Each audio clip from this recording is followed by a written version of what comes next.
Iya.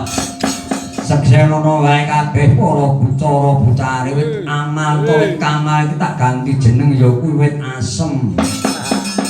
Wis sabar. Kuwi dhisik lekar ana sak ngisore wit asem iki karben kuli otot bayuku iki. Ya pamanung yo soto.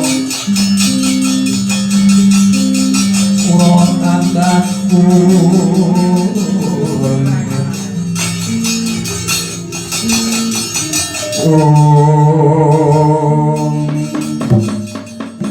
Wis sabar kleren kisah ana sak ngisore wit iki.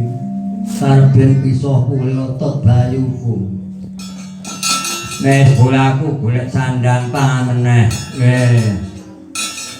Lho. Ana kewan sing gremet kok nggon wit-witan kok nggo klikoit asem iki lho do marani aku.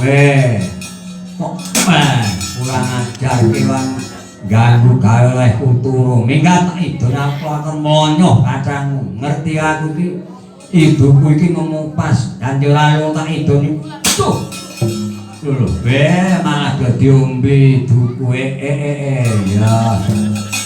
yen ngono kowe kewan sing pinter tenan kowe kowe ngombe duku kuwi padha karo kowe ngecek kupasku. Penghasilan tambahan dari kripto bisa buat menyekolahkan anak saya.